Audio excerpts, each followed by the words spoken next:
नमस्कार। प्रादेशिक समाचार के साथ मैं पूनम किरकेट्टा। पहले मुख्य समाचार। प्रधानमंत्री नरेंद्र मोदी ने कहा, छोटे व्यापारियों के सशक्तिकरण और ई कॉमर्स के क्षेत्र में ओपन नेटवर्क ओएनडीसी ने लगाई क्रांति। राज्य के कृषि निदेशक श्री कुमार ताराचंद ने हजारीबाग के माधोपुर केज साइट का किया दौरा। मत्स्य पालन के क्षेत्र में नवाचार को बढ़ावा देने पर दिया बल। राज्य में पिछले 24 घंटों के दौरान अलग अलग घटनाओं में 21 लोगों की मौत। हजारीबाग में कुएं में डूबने से 5 की गई जान। और नक्सलियों से मुक्त कराए गए बूढ़ा पहाड़ सैलानियों और पर्यटकों से हुआ गुलजार। सीआरपीएफ कमांडेंट ने कहा, सुरक्षा बलों ने जीता नागरिकों का भरोसा। और अब समाचार विस्तार से।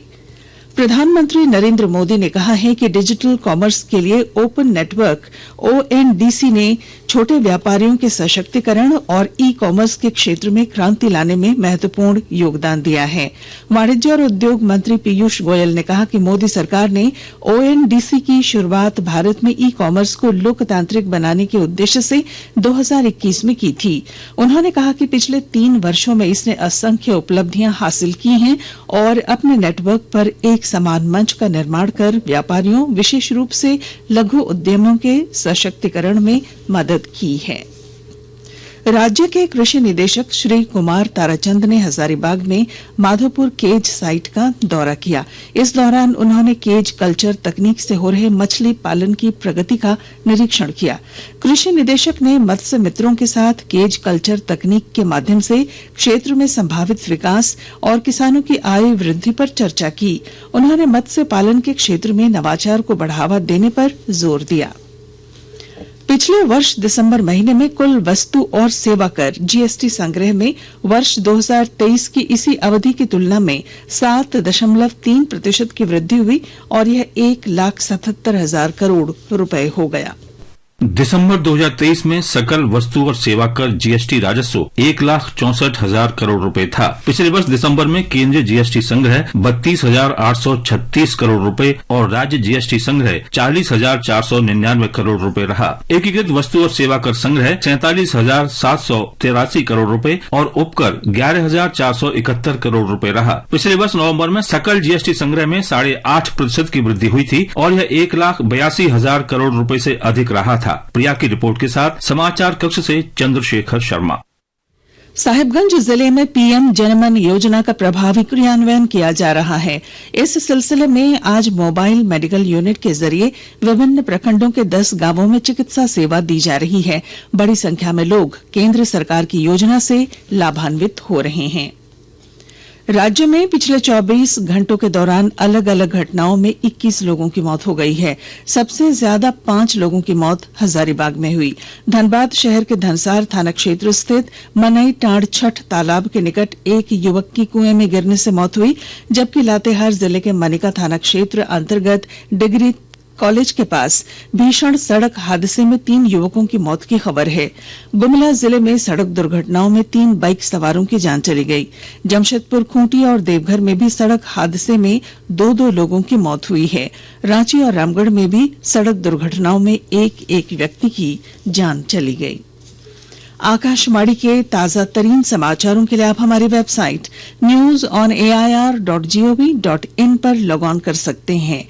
ताजा समाचार X handle @AIR news alerts और Facebook page All India Radio news पर भी उपलब्ध है।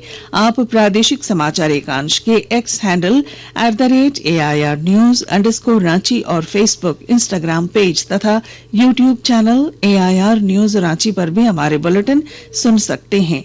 प्रादेशिक समाचार आप आकाशवाणी रांची से सुन रहे हैं। खूंटी जिले में हाथियों का आतंक जारी है। पिछले 5 दिनों के अंदर हाथियों ने 2 लोगों को कुचलकर मार डाला है। वन विभाग की टीम ने हाथियों के हमले का शिकार बने बुजुर्ग छुनकू कंडुलना के परिजनों को 20,000 रुपए की सहायता राशि दी है। मौके पर खूंटी विधायक राम सूर्य मुंडा भी मौजूद थे। विधायक ने वन विभाग के अधिकारियों को लोगों को हाथी के हमले से बचाने के लिए उचित कदम उठाने का निर्देश दिया।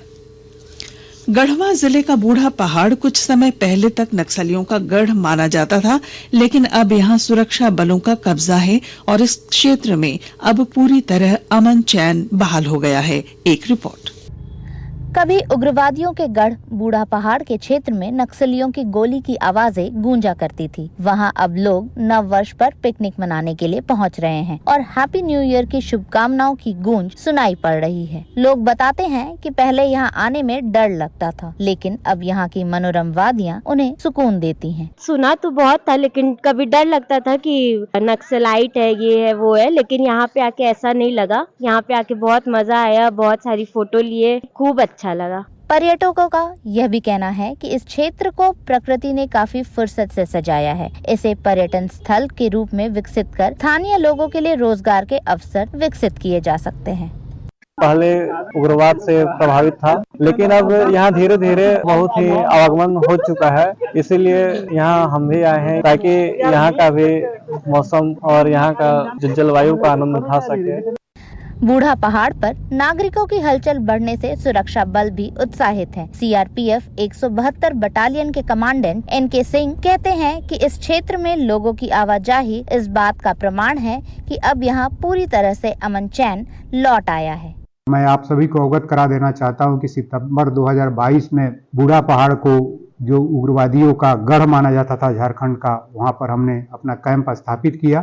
आज इस प्रकार वहां अमन चैन और भयमुक्त वातावरण बन गया है कि अभी देखने में आया है कि नव वर्ष के अवसर पर काफी गढ़वा से भी लोग जाकर वहां पिकनिक मना रहे हैं और भयमुक्त होकर भ्रमण कर रहे हैं और प्राकृतिक सौंदर्य का आनंद ले रहे हैं। यह इस बात का द्योतक है कि हम लोगों ने किस प्रकार विगत सालों में हमने वहां पर अमन चैन स्थापित किया है। और पुलिस और सीआरपीएफ ने संयुक्त कार्रवाई कर वर्ष 2022 में बूढ़ा पहाड़ को नक्सलियों से मुक्त कराया था। अब यहाँ सीआरपीएफ का कैंप है और इस क्षेत्र के लोग अब बेखौफ हैं तथा उन तक विकास की किरणें पहुँचने लगी हैं।